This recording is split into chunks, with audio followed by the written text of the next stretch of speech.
శ్రీ ముద్దా సురేష్ గారు రచించిన చైనా దురాక్రమణ. అది నీఫాలోని కీలకమైన వాలాంగ్ స్థావరం. అంతా కటిక చీకటి.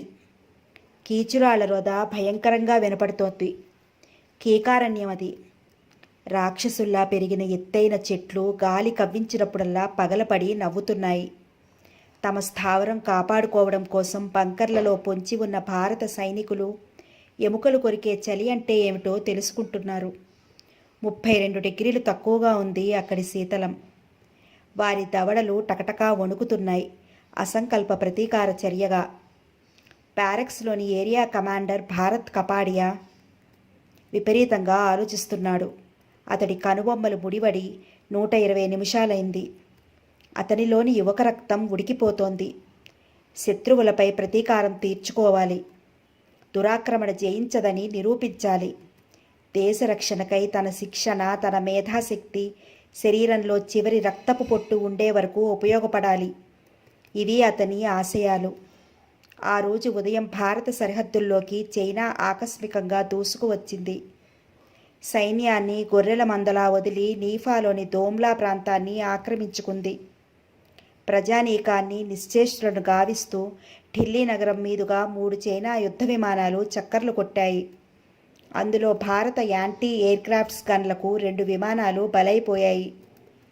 వంకలేనమ్మ డొంకట్టుకేడ్చినట్లు భారత్ చైనా మీద నాట్ యుద్ధ విమానాలు పంపి కయ్యానికి కాలు దువ్విందని టిబెట్ తిరుగుబాటుదారులు భారత భూభాగంలోని రహస్య స్థావరాలలో తలదాచుకుంటున్నారని, వారి ప్రోత్సాహంతో భారత ప్రభుత్వం సరిహద్దుల్లో యుద్ధ కలాపాలు కొనసాగించిందని రేడియో పీకింగ్ అసత్య ప్రచారం ప్రారంభించింది. నోటిలో మాట నోటిలో ఉండగానే సైన్యాన్ని విపరీతంగా కుమ్మరించింది సరిహద్దుల్లో. అందుకే కమాండర్ కపాడియాకి ఒళ్ళు మండింది. అతడి మెదడులోంచి రకరకాల యుద్ధ వ్యూహాలు చకచకా కాగితంపైకి ఎక్కుతున్నాయి. ఎదురుగా ఓ కొయ్య టేబుల్ ఉంది. దానిపై కొన్ని కాగితాలు, డ్రాయింగ్ పిన్నులు గుచ్చబడి ఉన్నాయి. ఓ పక్కగా జియోమెట్రికల్ ఇన్స్ట్రుమెంట్స్ పడి ఉన్నాయి. ఏదో రాస్తున్నాడు కపాడియా. అప్పుడప్పుడు చిన్న చిన్న డయాగ్రామ్స్ గీస్తున్నాడు. మరో అరగంట అతనికి తెలియకుండా కాలగర్భంలో కలిసిపోయింది.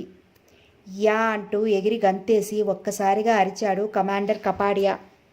అది ఆనందం పట్టలేక వేసిన పొలికేక. సెంట్రీ మున్షీరామ్ కంగారుగా లోపలికి వచ్చాడు. తను పన్నిన పద్మవ్యూహాలకేసి ఓసారి గర్వంగా చూసి, కమాన్ మున్షీరామ్, కమెంట్ సీ అంటూ అతన్ని కౌగలించుకున్నాడు. ఆప్యాయంగా విషయం చెప్పాడతడికి. ఆ క్షణంలో తన దర్పం, తన ర్యాంక్ గుర్తు రాలేదు కపాడియాకి. ఎదుటివాడు భారతీయుడు. అంతే. సాబ్, భారతమాత మిమ్మల్ని ఆనంద బాష్పాలతో ఆశీర్వదిస్తుంది అన్నాడు సెంట్రీ.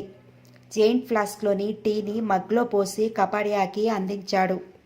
థ్యాంక్స్ మున్షీ, టీ చప్పరిస్తూ తల ఊపాడు కపాడియా. అప్పుడే నా పని పూర్తి అవలేదు భాయ్. ఈ కాగితాలు మిలిటరీ ఇంటెలిజెన్స్ బ్యూరోకి అందేటట్లు చూడాలి.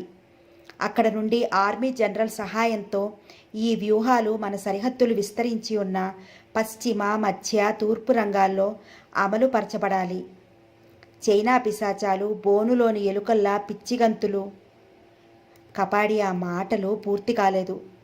అతను ఎందుకో తటాలున నేల మీదకి దొర్లి చెవులు మూసుకుని పడుకున్నాడు. సెంట్రీ కూడా అదే పని చేశాడు.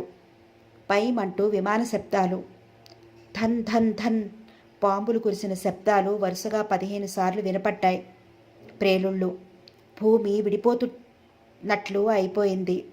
ప్యారెక్స్ సగం కూలిపోయాయి. విమానాల వృధా దూరమైన శబ్దం వినపడింది.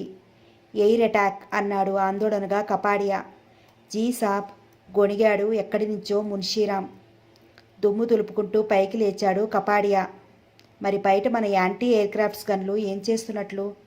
మర్చిపోయారా సాబ్? మన రాడార్లు యాంటీ ఎయిర్క్రాఫ్ట్ గన్లు ప్రమాద పరిస్థితిని మెసేజ్ చేస్తూ దూమ్లా తరలించాడు. తీరా ఇప్పుడు అది శత్రువుల స్వాధీనంలో ఉంది. శత్రువులు ఇంకా ఎంత ముందుకు వచ్చారో తెలియదు. మనకి టాంగ్ పాంగ్లా నుంచి సప్లైస్ 2 రోజుల్లో రావలసి ఉంది. సరే పద, చిరాగ్గా అన్నాడు కపాడియా. ప్యారెక్స్ నుండి బయటికి వచ్చిన కమాండర్ కపాడియా అదిరిపడ్డాడు. ఎదురుగా ఎక్కడ చూసినా మంటలు, బాంబింగ్ ప్రభావం చేత ఏర్పడిన గోతులు.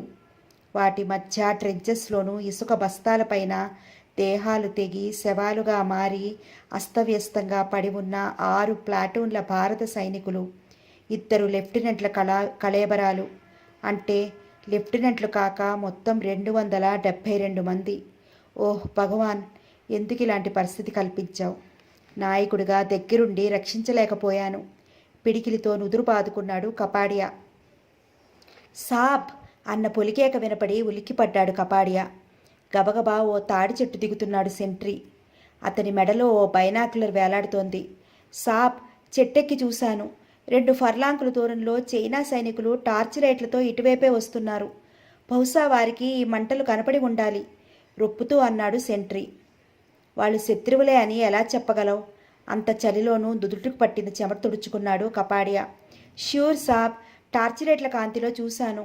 వాళ్ళ పేడి మొహాలు. పైగా శత్రువులు సుమారు 2000 మంది ఉంటారు సాబ్. అదిరిపడ్డాడు కపాడియా. అంటే హోర్డ్ పద్ధతిలో గొణిగాడు. జీ సాబ్, 1962లో నాకు అనుభవమే. 10 మందికి 1000 మంది నిష్పత్తిలో చైనా వారు తమ సైన్యాన్ని నడుపుతారు. ఒట్టినే విపరీతంగా మందుగుండు సామగ్రి వాడతారు. ఒక లక్ష్యం అంటూ ఉండదు. సుమారు 2000 మంది ఒకేసారి రావడం, ఉన్న మందుగుండు సామగ్రి ఖాళీ చేయడం, వీలైనంత మందిని చంపేయడం, చనిపోవడం, మిగతా వారు భారత స్థావరాన్ని పట్టుకోవడమో లేక పారిపోవడమో. ఇది వారి వ్యూహం. అతని మాటలు కపాడియాకి వినపట్టం లేదు. మున్షీరామ్, అరిచాడు కపాడియా. క్విక్, మనం ఇద్దరమే ఉన్నాము. శత్రువులు వచ్చేలోగా నువ్వో పని పూర్తి చేయాలి. మన చీపురు పళ్ళ కూడా శత్రువులకు అందకూడదు. తుపాకులను, ఇతర సామగ్రిని ప్రోగు చేసి పక్కనున్న లోయలోకి విసిరాయి. నేను సిగ్నలింగ్ బ్యారక్స్లోకి వెళ్ళి మన ఇతర స్థావరాలను కాంటాక్ట్ చేయడానికి ప్రయత్నిస్తాను. అండర్స్టాండ్? గబగబా అన్నాడు ఏరియా కమాండర్ భరత్ కపాడియా. జీ సాబ్, టకాలున సెల్యూట్ కొట్టి వెనుతిరిగాడు మున్షీరామ్. సగం కూలిపోయిన సిగ్నలింగ్ బ్యారక్స్లోకి నడిచాడు కపాడియా. అతని కాళ్ళు టక్కున ఆగిపోయాయి. ఎదురుగా ట్రాన్స్మిషన్ యంత్రాలు పగిలిపోయి ఉన్నాయి. తెగిపోయిన వైర్లు వెక్కిరిస్తున్నట్లున్నాయి. సిగ్నల్ ఇచ్చే అతని మృతదేహం టేబుల్ మీద వాలిపోయి ఉంది. అతని ముఖం ఉండాల్సిన స్థానంలో ఎర్రగా రక్తం గడ్డగట్టి విచ్ఛిన్నమైన మాంసపు ముద్ద ఉంది.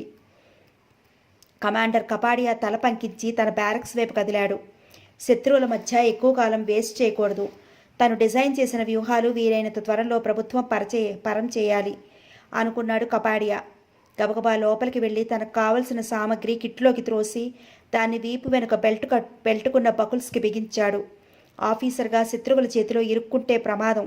అందుకని తన ఆకుపచ్చని యూనిఫామ్కున్న బ్యాడ్జిని తీసివేశాడు. ఆఫీసర్ హ్యాట్ తొలగించి మామూలు సైనికుడి హెల్మెట్ ధరించాడు. చలిని తట్టుకోవడానికే ఓవరాక్ వేసుకున్నాడు. కొత్త ఉత్సాహం తెచ్చుకున్నాడు. అంతలో మున్షీరామ్ పరిగెత్తుకుంటూ వచ్చి సెల్యూట్ చేశాడు. పని పూర్తయింది సార్ అన్నాడు. నో, ఇంకా పూర్తి కాలేదు. 2000 మంది శత్రువులని ఊరికే ఆహ్వానించి మనం పారిపోవడం భారత సైనికుడు చేయాల్సిన పని కాదు అంటూ సెంట్రీ జేబులో ఏదో చెప్పాడు. సెంట్రీ కళ్ళు మెరిశాయి. యు ఆర్ జీనియస్ సాబ్ అన్నాడు. బాత్చీత్ నై, డ్యూటీ ఫస్ట్ అంటూ కపాడియా ఓవరాక్లోంచి గుండ్రంగా కంపెనీ బట్టల ఆకారంలో ఉన్న 1 డజన్ బాంబుల బండిల్స్ తీసి అతని వైపుకు విసిరాడు. ఆ బండిల్స్ ఒకదానికొకటి పొడవాటి సల్ఫర్ వైర్తో కనెక్ట్ చేయబడి ఉన్నాయి. మున్షీరామ్ ఆ బాంబులను స్థావరం చుట్టూ ఉన్న చెట్లని కలుపుతూ బిగించాడు. ఇంకా మిగిలి ఉన్న వైర్ స్థావరానికి దూరంగా తీసుకుపోయాడు. కపాడియా మున్షీరామ్ పనిని పర్యవేక్షించసాగాడు. బూటు టో మీద నిలబడి మెడలో వేలాడుతున్న పవర్ఫుల్ షార్ట్ ఫోకస్ బైనాక్యులర్స్ గుండా ముందుకు చూశాడు కపాడియా. శత్రువులు 50 గజాల దూరంలో ఉన్నారు. మార్చింగ్ చేస్తూ స్థావరాన్ని చేరుకోవడానికి 3 నిమిషాలు పట్టవచ్చు.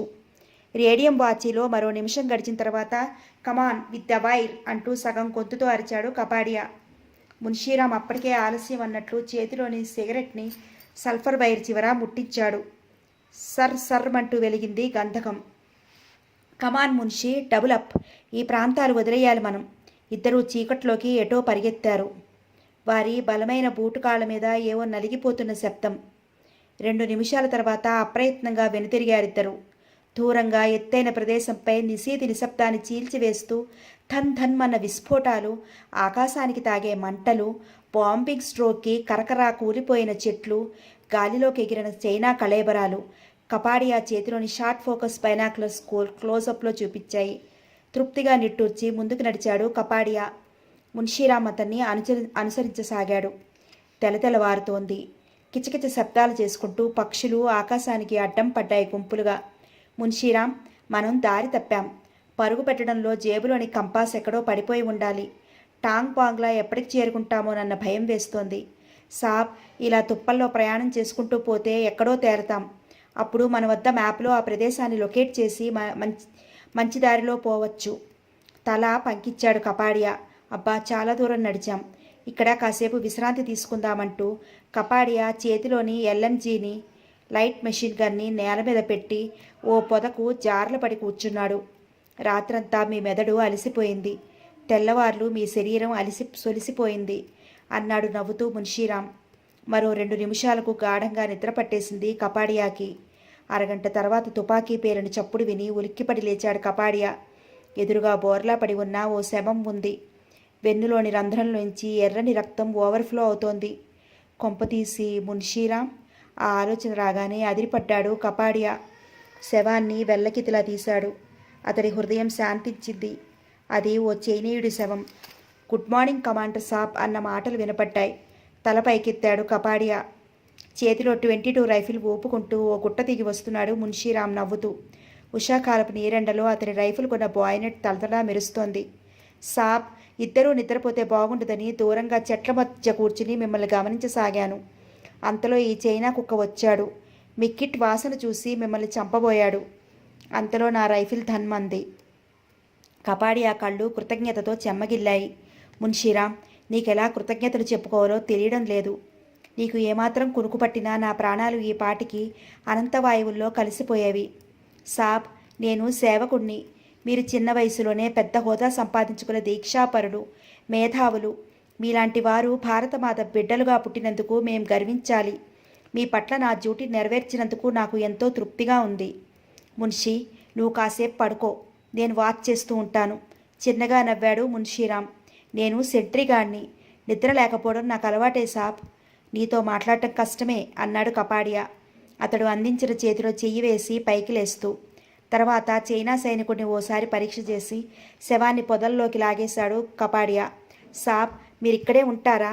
నేను కొంచెం అలా వెళ్ళి వేటాడి ఏదైనా ఆహారం తెస్తాను అన్నాడు మున్షీరాం కపాడియా అనుమతి కోసం ఎదురు చూస్తూ. ఎందుకు? నా కిట్లో రేషన్స్ ఉన్నాయిగా. వాటిని ఇప్పుడే ఖర్చు చేయడం ఎందుకు సాబ్? రాత్రివేళ ఉపయోగపడతాయి అవి. నీ ఇష్టం. మున్షీరాం ఆనందంగా వెనుతిరిగాడు. కపాడియా ఎల్ఎంజీని 5 భాగాలుగా విడదీశాడు. దానిని ఓ చివర చిన్న గుడ్డముక్క రిబ్బన్ ముడిలా వేసి ఉంది. మరో చివర సిగరెట్ పై కాగితంలా ఓ రేకు చుట్టబడి ఉంది. దాన్నే పుల్ త్రూ అంటారు. బ్యారెల్ గ్రూప్ చేతిలోకి తీసుకుని అందులో హైలీ డెన్సిటీ ఆయిల్ పోశాడు. తర్వాత దాన్ని పాదాల మధ్య పెట్టుకుని పుల్ ట్రూతో క్లీన్ చేయడంలో నిమగ్నమయ్యాడు కమాండర్ కపాడియా. ఎక్కడో 2 సార్లు రైఫిల్ షాట్స్ వినపడ్డాయి. 10 నిమిషాల తర్వాత 2 చేతుల్లో 2 కొంగలతో పరిగెత్తుకుంటూ వచ్చాడు మున్షీరాం. రైఫిల్ వీపుకి వేలాడుతోంది. చాలా కష్టపడ్డావు మున్షీరాం అన్నాడు కపాడియా చేతిలో మెరుస్తున్న ఎల్ఎంజీ కేసు తృప్తిగా చూస్తూ. మీ మాటలు శుద్ధ అబద్ధం సార్. ఓ విచిత్రం జరిగింది అంటూ ఆగాడు మున్షీరాం. అతని కేసి వింతగా చూశాడు కపాడియా. హా సాబ్, ఆకాశంలో 2 అడవి కొంగలు ఎగరటం నా కంటపడింది. వాటిని షూట్ చేద్దామని రైఫిల్ ఎత్తగానే ఎక్కడో 2 సార్లు తుపాకీ పేరిన శబ్దం వినపడింది. కొంగలు గిరగిలా కొట్టుకుని నా కళ్ళ ముందు పడ్డాయి. బైనాక్యులర్స్ ఉపయోగించాను. తాము కొట్టిన కొంగలు వెతుక్కుంటూ 4 చైనీస్ సైనికులు ఇటువైపే రావడం కనపడింది. ఇప్పుడు మనం ఏదో ఒకటి చెయ్యాలి. నేను కష్టపడకుండానే ఫలితం దక్కినందుకు హుషారుగా ఎత్తుకొచ్చేశాను కొంగల్ని అన్నాడు మున్షీరాం నవ్వుతూ. పాపం కదూ, ఒకరి నోటిలోని ఆహారం మనం లాక్కోవడం. పెద్దగా నవ్వాడు మున్షీరాం. అసలు వేటాడటమే మహాపాపం. మున్షీ, వాళ్ళు ఏ క్షణంలోనైనా ఇటు రావచ్చు. నాదో చిన్న ప్లాన్ ఉంది అన్నాడు కపాడియా. ఆలస్యం చేస్తే అమృతం ఆర్సెనిక్ అవుతుంది. షూట్ ఇట్ సాబ్. కపాడియా అతని చెవిలో ఏదో చెప్పి కిట్ అక్కడ వదిలేసి చెట్లలో కలిసిపోయాడు, బరువైన ఎల్ఎంజీని మోసుకుంటూ. మున్షీరాం తాపిగా కూర్చుని చితుకులు పేర్చి మంట తయారు చేశాడు. పొగ బాగా వచ్చేటట్లు ప్రయత్నం చేస్తున్నాడు ఎందుకో. మంటకి అటు ఇటు 2 కర్రలు మార్కులో పాతి దాని మధ్య అడ్డుపుల్ల ఉంచాడు. దానిపై 2 కొంగలని పరిచి అడ్డుపుల్లని గుండ్రంగా తిప్పుతూ రోస్ట్ చేయసాగాడు. కొంగ ఎర్రగా కాలి మాంసం కమ్మని వాసన వేయసాగింది. అంతలో హ్యాండ్సప్ అన్న కంఠస్వరం వినపడింది. గజగజ వణికిపోయాడు మున్షీరాం. ఎదురుగా నలుగురు చైనీస్ సైనికులు యమభటుల్లా నిలబడి ఉన్నారు. వారి చేతిలోని కాలసర్పాల్లా ఏ క్షణానికైనా కాటు వేయడానికి సిద్ధంగా ఉన్నాయి. యూ బ్లడీ ఇండియన్, మేము వేటాడిన కొంగల్ని ముట్టుకోవడానికి నీకెన్ని గుండెలు? కోపంగా అడిగాడు ఓ చైనీస్ సైనికుడు రైఫిల్ బాయినెట్తో అతని ముఖం పైకెత్తుతూ. మున్షీరామ్ దీనంగా పెట్టాడు ముఖం. ప్లీజ్ నన్ను క్షమించండి, అది మీ కష్టఫలితమని తెలియదు, ఏదో దొరికింది కదా అని ఎగరేసుకొచ్చాను అన్నాడు అతని చేతులు పట్టుకుని బ్రతిమలాడుతూ. భారత సైనికులు ఇంత పిరికి వెధవలనుకోలేదు, మనవాళ్లే చాలా బెస్ట్, నలుగురిలో ఒకడు కామెంట్ చేశాడు. మన జాతికి భారత జాతికి పోలిక, మనం పుట్టగానే సమరోత్సాహం నీరుపోస్తారు మన పెద్దలు, వీళ్ళు పుట్టగానే పిరికి మందు తాగుతారు గడగడ అంటూ పళ్ళికిలించాడు మరొకడు. మిమ్మల్ని ఇంత దూరం రప్పించి చాలా శ్రమ ఇచ్చాను, అందాక సిగరెట్లు తీసుకుని ముట్టించండి, ఈలోగా మీకు మాంసం పంచుతా అన్నాడు వినయంగా మున్షీరామ్. సిగరెట్లు అనగానే జిహ్వ లేచి వచ్చింది చైనీస్ సైనికులకు. చైనీస్ సైన్యానికి సప్లైలు సరిగా ఉండవు. కిట్లో ఇంచి సిగరెట్ ప్యాకెట్ తీసి ఇచ్చాడు నలుగురికి.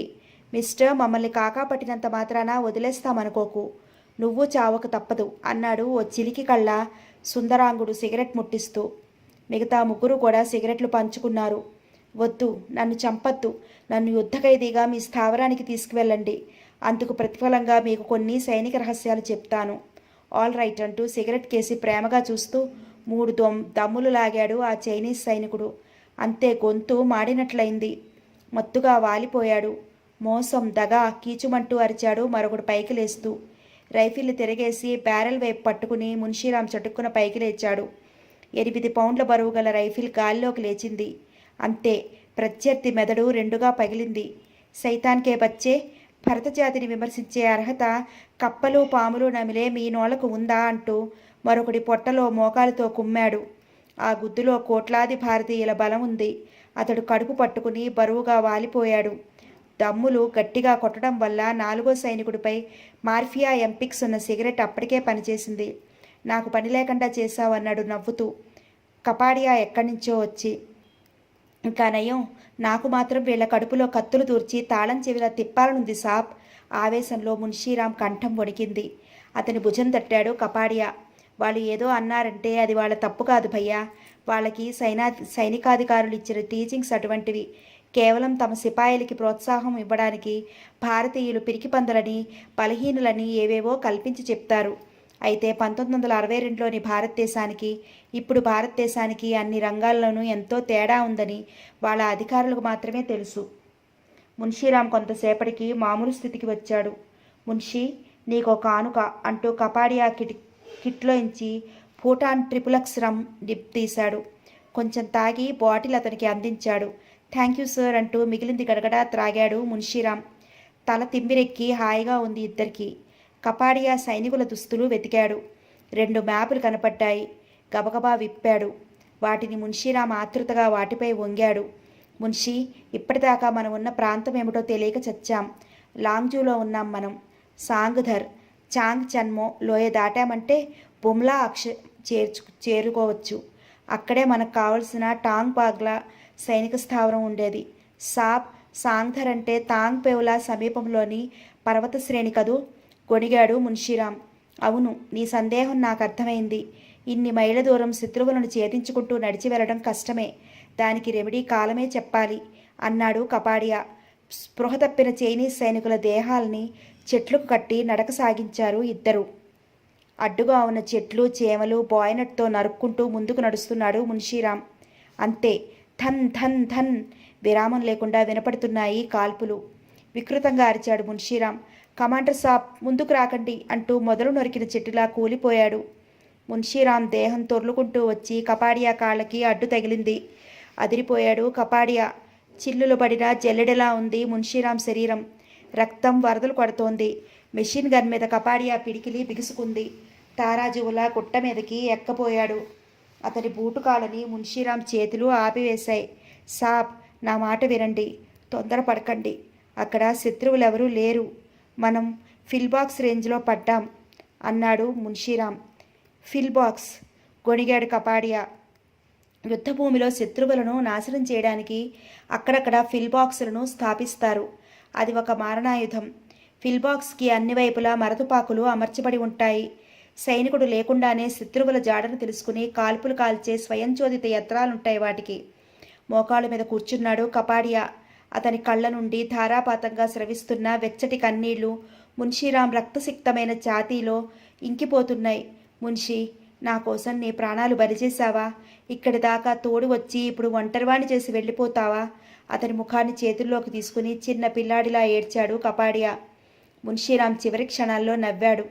కాదు కాదు, జీవితమంతా నవ్వుతూనే గడిపాడు.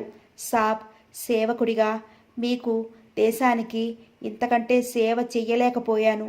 అయినా నేను పుట్టిన గడ్డ మీదనే చచ్చిపోతున్నందుకు ఎంతో సంతోషంగా ఉంది.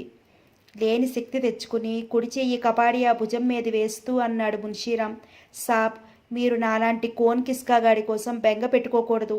అసలు మిలిటరీ వాళ్ళకి ఇలాంటి పూర్ సెంటిమెంట్స్ ఉండకూడదు. వీర శివాజీ, రాణా ప్రతాప్, ఝాన్సీ రాణి, భగత్ సింగుల్ లాంటి క్షాత్రమూర్తులు వెలిసిన పవిత్ర భారత గడ్డ మీద పుట్టాం. మనం ధైర్యంగా తెలివిగా ముందుకు సాగిపోండి. కాసేపు ఆగి ఛాతీ నొక్కుంటూ గొణిగాడు మున్షీరాం. ఇప్పుడు నాకు చాలా హాయిగా ఉంది సాబ్. అదిగో భరతమాత తన ఒడిలో విశ్రాంతి తీసుకోమని ప్రేమగా పిలుస్తోంది. జై హింద్. సెల్యూట్ చేయడానికి విఫల ప్రయత్నం చేస్తూ మెడవాల్చేశాడు మున్షీరాం. నిశ్చేష్టుడయ్యాడు కపాడియా. జరిగిన సంఘటనలన్నీ అతని కళ్ళ ముందు సినిమా రీడ్లా తిరిగాయి. మున్షీరాం చచ్చిపోవడం కళా నిజమా అనిపిస్తోంది కపాడియాకి. కాసేపు శూన్యంలో ఆలోచిస్తూ గడిపాడు. తర్వాత పైకి లేచి రైఫిల్ బాయినట్తో గొయ్యి తవ్వడం ప్రారంభించాడు. తను ఆ ఫిల్బాక్స్ని ఎలాగైనా ధ్వంసం చేయాలి, లేకపోతే తనకు మార్గం లేదు. నేలకు అతుక్కుపోయి ముందుకు పాగుతున్నాడు కపాడియా. దాన్నే క్రాలింగ్ అంటారు. ఫిల్బాక్స్ పనిచేయడం ప్రారంభించింది. దడదడా శబ్దంతో ఆ ప్రదేశం మారుమ్రోగిపోతోంది. గుళ్ళు కపాడియా నెత్తిమీదుగా దూసుకుపోతున్నాయి. తను ఏమాత్రం పొరపాటుగా తలపైకెత్తినా ముఖం జల్లెడవుతుంది. కిట్ని వీపు మీద ఉంచుకుని పాకడం వల్ల అందులోని ఎమ్యునిషన్కి గుళ్ళు తగిలి ప్రేరుడు జరిగే ప్రమాదం ఉంది. అందుచేత తాను మెల్లగా కదులుతూ కిట్ని నేల మీద ఏడవసాగాడు కపాడియా. మోకాళ్ళు నొప్పి పుడుతున్నాయి. అక్కడక్కడ ముళ్ళు గుచ్చుకోవడంతో చర్మం రేగి మంట పెడుతోంది. గోరు చుట్టుపై రోకలిపోటు అన్నట్లు అడవి చీమలు అతని బూటుల్లోకి దూరి తేళ్లల్లా కుడుతున్నాయి. మోచేతులు ఎప్పుడో కొట్టుకుపోయాయి. మోకాళ్ళ వద్ద ప్యాంటు చినిగిపోయింది. ఇంకా 80 గజాల దూరం పాకాలి. ఎలాగైనా ఆ మారుణ ఆయుధాన్ని ధ్వంసం చేయాలి. భగవాన్, నాకు ఆత్మవిశ్వాసం ప్రసాదించు. మనసులోనే స్మరించాడు దేవుణ్ణి. పళ్ళు బిగించాడు బాధను ఓర్చుకుంటూ. కాస్త తలపైకెత్తి కాళ్లకు పట్టిన చీమల బాధను వదిలించుకుని మళ్ళీ ప్రయాణం చేద్దామా అంటే అతని బుర్ర పగులుతుంది. ధన్ ధన్ ధన్ నిర్విరామంగా వినపడుతున్నాయి ప్రేలుళ్ళు. ఫిల్బాక్స్కి 15 గజాల దూరంలోకి వచ్చాడు కపాడియా. అతని కళ్ళు మెరిశాయి. దైవానికి మనసులోనే కృతజ్ఞతలు అర్పించాడు. జేబులోని హ్యాండ్ గ్రెనేడ్ మెల్లగా తీసి నోటి ముందుకు తెచ్చాడు. స్ప్రింగ్ని పళ్లతో లాగి చెయ్యి పైకెత్తి హ్యాండ్ గ్రెనేడ్ని బలంగా విసిరాడు కపాడియా. తటాలున తల వంచి నెత్తిమీద చేతులు పెట్టుకున్నాడు. అంతే, అగ్నిపర్వతం బ్రద్దలైనట్లు ధడాలన పెద్ద శబ్దమైంది. ఇనుప ముక్కలు ఆకాశంలోకి లేచాయి. కపాడియా నెత్తి నిండా ఎవరో విసిరి కొట్టినట్లు ఇసుక ముద్దలు ముద్దలుగా పడింది. మోకాలి గాయానికి చూనికే బిగించి కట్టుకున్నాడు రక్తస్రావం ఆగడానికి. పైకి లేవబోతే నడుం కలుక్కుమన్నట్లయింది. అప్పటికే అలసిపోయిన కమాండర్ కపాడియా మగతగా కళ్ళు మూసుకుని అలాగే ఉండిపోయాడు కొంతసేపు. సెలయేరు కనపడగానే ప్రాణం లేచి వచ్చినట్లయింది కపాడియాకి. గబగబా బట్టలు విప్పి ఓ పదులో దాచాడు. ఆత్మరక్షణ కోసం కట్రాయరుకున్న సైడ్ పకుల్లోని చురకత్తిని తోపాడు. చల్లగా తగిలాయి నీళ్లు. కాసేపు జలక్రీడలాడాడు కపాడియా. అంతలో ఒడ్డు మీద చెట్లలో అలికిడయ్యి అదిరిపడ్డాడు కపాడియా. చెట్ల మధ్య ఓ చైనీస్ సైనికుడి ఆకారం లీలగా కనపడింది. ఎండుటాకులు పూటుకాలు క్రింద నలిగిపోతున్న శబ్దం. ఒక్క క్షణం మెదడు మొద్దుబారిపోయింది కపాడియాకి. తానిప్పుడేం చెయ్యాలి? ఒడ్డుకు చేరే లోపున తన పని అవుట్. నీటి ఒడ్డుకు వస్తున్నాడు శత్రువు. తను సులువుగా దొరికిపోతాడు. లేకపోతే నిర్దాక్షిణ్యంగా కాల్చి చంపుతాడు. పెద్ద పెద్ద పద్మవ్యూహాలు పన్నిన భరత్ కపాడియా మస్తిష్కం నిమిషాన్ని పావు సెకనుగా తీసుకుని ఆలోచిస్తోంది. అతని శ్రమ ఫలించింది. మెదడులో ఏదో తలుక్కుమంది. పూనాలోని ఆర్మీ స్కూల్ ఆఫ్ ఫిజికల్ ట్రైనింగ్లో తాను నేర్చుకున్న విద్యలు చకచకా జ్ఞాపకం వచ్చాయి. జంగిల్ అండ్ మౌంటైన్ వార్ఫేర్లో సహాయపడటానికి ప్రతి సిపాయికి కొన్ని శిక్షణలు ఇవ్వబడతాయి.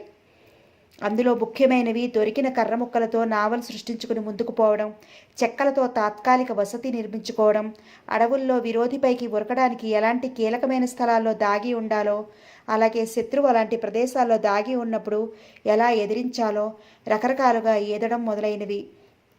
వాటిలో ముఖ్యంగా స్విమ్మింగ్ స్పెషలైజ్ చేసిన ఏరియా కమాండర్ కపాడియా జలస్తంభన, వాయుస్తంభన విద్యల్లో ఆరితేరినవాడు. కపాడియా ఆలస్యం చేయలేదు. పొట్ట ఉప్పించి ఊపిరి బిగించాడు. కాళ్ళు చేతులు ప్యారలల్గా సాచి కళ్ళు తేలవేశాడు. కపాడియా శరీరం ఇప్పుడు నీటిపై బెండు ముక్కలా తేలుతోంది. ఒడ్డుదాకా వచ్చిన చైనీస్ సైనికుడు మోకాళ్ళ మీద కూర్చుని తోలుతిత్తిలోకి నీటిని పట్టుకోబోయి ఎందుకో ఆగిపోయాడు. అతడికి ఆనపకాయలా ఉబ్బిన కపాడియా శరీరం కనపడింది. ఏదో దెయ్యాన్ని చూసినట్లు హడిలిపోయి పైకి లేచాడు. కళ్ళు నులుముకుని మళ్ళీ చూశాడు. సందేహం లేదు, అది శవమే అనుకున్నాడు. శవం కలిసిన నీటిని తీసుకెళ్లటం ఇష్టం లేక చైనా భాషలో కిచకిచా తిట్టుకుంటూ వెనుతిరిగాడు. అంతే, మరుక్షణం కిక్కురు మనకుండా నేల మీదకి ఒరిగిపోయాడు బరువుగా. కారణం, కపాడియా మొలకున్న చురకత్తి అప్పటికే నాటుకుంది శత్రువు కంఠంలో. చకచకా ఒడ్డు చేరాడు కపాడియా. గబగబా తన దుస్తులు ధరించి ప్రత్యర్థి శరీరాన్ని పొదలోకి లాగేశాడు. తొందరగా రావోయ్, ఆకలేస్తోంది. ఎంతసేపు నీళ్లు తేవడం? దూరంగా ఓ చైనీస్ సైనికుడి కేక వినపడి ఉలిక్కిపడ్డాడు కపాడియా. కాసేపు అతన్ని ఏడిపించాలని బుద్ధి పుట్టింది కపాడియాకి.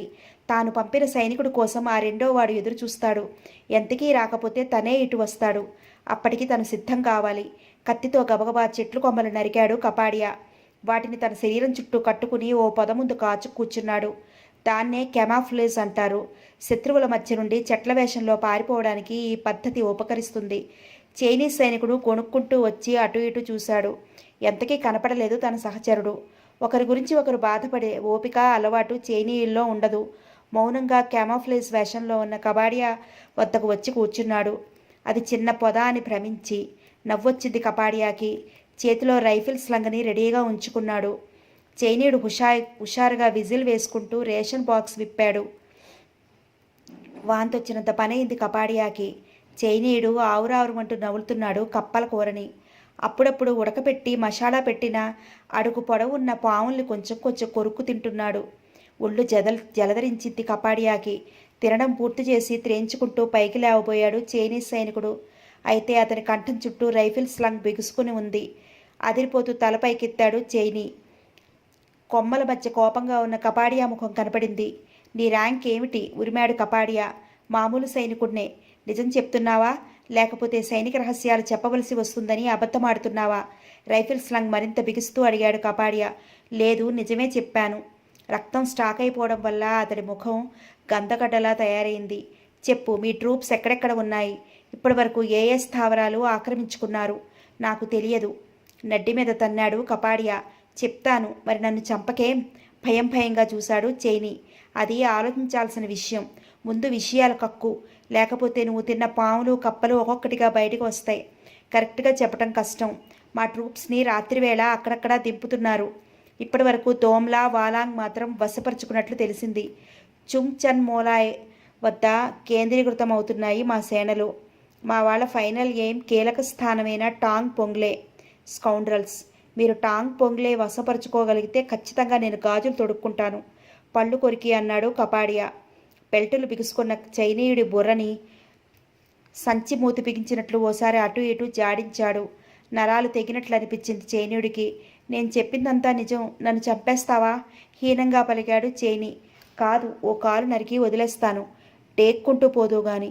గజగజ వణికిపోయాడు ఆ చైనీస్ సైనికుడు. ప్లీజ్, ఆ పని మాత్రం చెయ్యకు. కావాలొస్తే చంపేయ్. గాయపడిన వారికి అస్సలు విలువలేదు మా సైన్యంలో. డెడ్ వైట్ కింద జమకట్టి మా వాళ్లే పూర్తిగా చంపేస్తారు. కంపాడియా కనుబొమ్మలు ముడిపడ్డాయి. అంటే వివరంగా చెప్పు. స్లంగ్ లూజ్ చేశాడు కపాడియా. మీ భారత సైన్యంలో గాయపడిన వారిని సుస్థిర స్థానాలకు చేర్చి బహు జాగ్రత్తగా చూస్తారు. మా సైన్యంలో అలాంటి చెడ్డ అలవాట్లు ఉండవు. గాయపడ్డ జవాన్లకు మందులు ఇవ్వడం, తిండి పెట్టడం వృధా అని మా అధికారుల సిద్ధాంతం. సగం ప్రాణం ఉండగానే తోటి చైనీయుణ్ణి కాల్చి చంపి ముందుకు పోతారు మా వాళ్ళు. ఈ సిద్ధాంతం కింద బలయ్యే సైనికుల్నే డెడ్ వైట్ అంటారు. Prevention is better than cure అన్న ఒక్క ఇంగ్లీష్ సూక్తి మాత్రం చైనీయులు పాటిస్తారు. మిగతావన్నీ మావో సూక్తులే. కపాడియా హృదయం కరిగిపోయింది. చూస్తూ చూస్తూ అతన్ని చంపడానికి చేతులు రావడం లేదు. కొంతసేపటికి అన్నాడు తేరుకుని. నన్ను క్షమించు భాయ్, నిన్ను వదలకూడదు. ముందు జాగ్రత్తగా నన్ను నేను రక్షించుకోక తప్పదు. కనుక నిన్ను ఓ చెట్టుకు బంధిస్తాను. రేషన్ బాక్స్ దగ్గర ఉంచుతాను. కొద్ది గంటల్లో కాకపోయినా 1-2 రోజుల్లో మీ వాళ్ళు ఇటు వస్తే నిన్ను విడిపిస్తారు. లేదా భారత జవాన్లు వస్తే నిన్ను క్షేమంగా యుద్ధ ఖైదీగా తీసుకువెళ్తారు. నువ్వు ప్రతిఘటించవు కాబట్టి. చైనీస్ సైనికుడి కళ్ళు చెమ్మగిల్లాయి. మీరు నిజంగా చంపేస్తారనుకున్నాను. భారతీయులు చాలా క్రూరులని మా ట్రైనింగ్ క్లాసుల్లో చెప్పేవారు. పేలవంగా నవ్వాడు కపాడియా. తన పని ముగించుకుని అక్కడి నుంచి కదిలాడు. చీకటి పడింది. కుంభవృష్టిగా వర్షం కురుస్తోంది. రాత్రి 7 గంటలే అయినా అడవి ప్రాంతం కావడం వల్ల అర్ధరాత్రిలా ఉంది. లాంగ్ కోట్ కాలర్ పైకెత్తుకుని ఎయిమ్లెస్గా నడుస్తున్నాడు కపాడియా. చలి వల్ల అతని పెదాలు వణుకుతున్నాయి. టార్పాలిన్ క్లాత్లో తయారు చేయబడ్డం వల్ల కిట్ తడిసినా పర్వాలేదు. టార్చ్ లైట్ కాంతిలో వాలుగా పడుతున్న వర్షపు చినుకులు స్పష్టంగా కనపడుతున్నాయి. అంతలో ఆకాశంలో ఏదో శబ్దమైంది. ఉలిక్కిపడి తలపైకెత్తాడు కపాడియా. హెలికాప్టర్ ఇంజన్ శబ్దం అది. కపాడియా మెదడులో ఏదో ఆశ పొడి చూపింది. అది శత్రువులదైతే తన చేతిలోని ఎల్ఎంసీ గర్జించక తప్పదు. ఇండియన్ ఎయిర్ ఫోర్స్కు సంబంధించిన హెలికాప్టర్ అయితే తన కోడ్ సిగ్నల్ గ్రహించి తప్పక ల్యాండ్ అవుతుంది. ఆలస్యం చేయలేదు కపాడియా. టార్చిని హెలికాప్టర్ వైపు తిప్పి వెలిగి ఆర్పి ఏవో సిగ్నల్స్ ఇచ్చాడు. హెలికాప్టర్ 2 గిరికలు కొట్టి కిందకు దిగసాగింది. అంటే తన సిగ్నల్ పైలట్కి అర్థమైందన్నమాట. కపాడియాలో ఉత్సాహం ఉబికింది. వెంటనే హెలికాప్టర్ వైపు పరిగెట్టాడు. అతని బూటుకాళ్ళు బురదను చిమ్మసాగాయి. ఏదో రాయి తగిలి తూలిపడ్డాడు కపాడియా. టార్చి బురదలో కూరుకుపోయింది. అరచేతులకు మట్టి అంటుకుంది. మళ్ళీ చీకటి. క్యాబిన్లో ఉన్న వ్యక్తి డోర్ తెరిచి కిందకు దిగాడు. మిస్టర్, హెలికాప్టర్ ఇంజన్ శబ్దాన్ని బట్టి వచ్చేయండి అన్నాడు అతను వర్షం హోరులో. కపాడియా తడుముకుంటూ అతని వద్దకు వచ్చాడు. ఇద్దరూ హెలికాప్టర్లో కూర్చున్నారు. మిస్టర్ పిలిచాడు కపాడియా. జస్బీర్ సింగ్ అందించాడు ఆ వ్యక్తి. మిస్టర్ జస్బీర్ సింగ్, క్యాబిన్లో చీకటిగా ఉంది. ఎలా డ్రైవ్ చేస్తున్నారు? ఇప్పటిదాకా మోకాళ్ళ మధ్య టార్చ్ లైట్ పెట్టుకుని ఏవో పాటలు పడ్డాను. అయితే మీకోసం కాప్టర్ ల్యాండింగ్ చేస్తున్నప్పుడు అది కిందకు జారి బల్బు పగిలింది. ఏదో చెయ్యాలి మనం. గుడ్ గాడ్, అరిష్టాలన్నీ ఒకేసారి దాపురించే. క్రింద పెదవి కొరుక్కున్నాడు కపాడియా. చకచకా ఆలోచించసాగాడు. తల పంకించి నెట్లోంచి భూటాన్ XXX రమ్ బాటిల్ తీశాడు. బయట మెరుపులు మెరుస్తున్నాయి. ఇదేమిటి, దీపం లేక చూస్తుంటే మందు కొడతాడా కొంపదీసి? కొనుక్కున్నాడు జస్బీర్ సింగ్. కపాడియా కర్చీఫ్ తీసి చిన్న చిన్న పీలికలుగా చీరాడు. ఒత్తి కింద తయారు చేశాడు.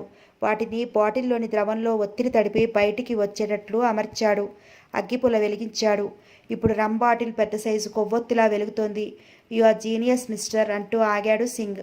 కపాడియా అంటూ నవ్వి తన ఐడెంటిఫికేషన్ చూపించాడు భరత్. అందులో తన ఫోటో, ర్యాంక్, గుర్తులు అన్నీ వివరంగా ఉన్నాయి. Glad to see you sir అన్నాడు చెయ్యి చాపుతూ Singh. So I'm pilot officer Jasbir Singh. I see. ఏమిటి భాయ్, ఇంత రాత్రి వేళ హెలికాప్టర్ నడపటానికి మీ వింగ్ కమాండర్ ఎలా ఒప్పుకున్నాడు? తల వంచుకున్నాడు జస్బీర్ సింగ్. జమీధాంగ్ హెలికాప్టర్ స్థావరం నుండి వస్తున్నాను మిస్టర్ కపాడియా.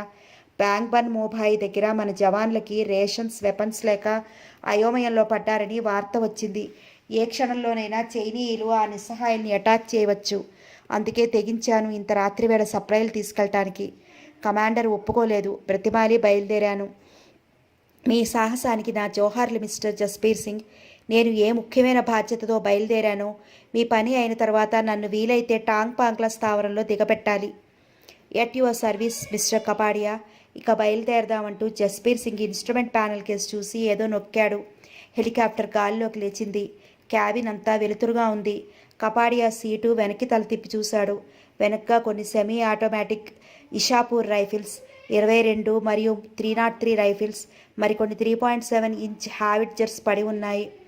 ముందుగా వండబడి డీహైడ్రేట్ చేయబడిన మాంసం, బియ్యం, బంగాళదుంపలు, ఉల్లిపాయలు, క్యారెట్, క్యాబేజెస్ మొదలైనవి పాలిథీన్ బ్యాగ్స్లో ఎయిర్ టైట్ ప్యాక్ చేయబడి ఉన్నాయి. వాటి మీద defence ministries food research laboratory, Mysore అన్న అక్షరాలు ముద్రించబడి ఉన్నాయి. అద్దంలోంచి ముందుకు చూశాడు కపాడియా. వర్షం తగ్గుముఖం పట్టింది. ఎత్తైన వృక్షాగ్రాల మీద నుంచి పరిగెడుతోంది హెలికాప్టర్. ఇంకో 10 నిమిషాల్లో చేరుకుంటామన్నాడు స్పీడోమీటర్ కేసు చూస్తూ జస్బీర్ సింగ్. చేరిన తర్వాత ప్రొసీజర్ ఏంటి? హెలికాప్టర్లోంచి సామగ్రి కిందకు విడిచేయాలా, లేక కాప్టర్ని జవాన్ల మధ్య దింపాలా? బోయింగ్ విమానం అయితే ల్యాండ్ అవడానికి అనుకూలంగా ఉండదు. హెలికాప్టర్ కాబట్టి దిగి పరిస్థితులు తెలుసుకుందాం. వెల్, మన వాళ్ళు ఉండే స్పాట్ని రికగ్నైజ్ చేయడం ఎలా? వృత్తాకారంలో గీత గీసి మధ్యలో జెండా పాతి ఉంచుతారు. టార్చ్ కోడ్ ఎలాగూ ఉండనే ఉంది. వాళ్ళు మన మిత్రులే అని తెలుసుకోవడానికి. అంతలో క్రింద ఎక్కడో ధన్ ధన్ ధన్ అంటూ కాల్పులు వినపడసాగాయి. అదిరిపడ్డారిద్దరూ. మిస్టర్ జస్బీర్ సింగ్ కంగారుగా అరిచాడు కపాడియా. ఆలోచిస్తున్నాను మిస్టర్ కపాడియా. సరిగ్గా గమనించండి. అది సబ్మిషన్ గన్ చప్పుల్లా ఉంది. అవును, అయితే శత్రువులు అక్కడక్కడ పొంచి ఉన్నారు గొరిల్లా దెబ్బలు తీయడానికి. వాళ్ళు ఎక్కువ సంఖ్యలో ఉంటే ఈ పాటికి యాంటీ ఎయిర్క్రాఫ్ట్ గన్ రంగంలోకి ఉరికేది. ఈ కాల్పుల నుంచి తప్పించుకుని మరో 5 నిమిషాలు ప్రయాణం చేస్తే మన వాళ్ళ ఒడిలో పడతాం అంటూ స్పీడ్ పెంచాడు జేబీ సింగ్. హెలికాప్టర్ కుడివైపు నుంచి దూసుకుపోతున్నాయి నిప్పురవ్వలు. మిస్టర్ కపాడియా, సేఫ్టీ బెల్ట్స్ బిగించుకోండి. కొన్ని ప్రికాషన్స్ తీసుకుంటున్నాను అంటూ హెలికాప్టర్ని కుడివైపు నుంచి ఏటవాలుగా నడపసాగాడు జగబీర్ సింగ్. దానివల్ల క్రింద నుంచి వచ్చే తుపాకీ గుళ్ళు ఫ్యూయల్ ట్యాంక్కి తగిలే ప్రమాదం లేదు. మిస్టర్ జస్బీర్ సింగ్, హెలికాప్టర్ కుడిరెక్క మండుతోంది అరిచాడు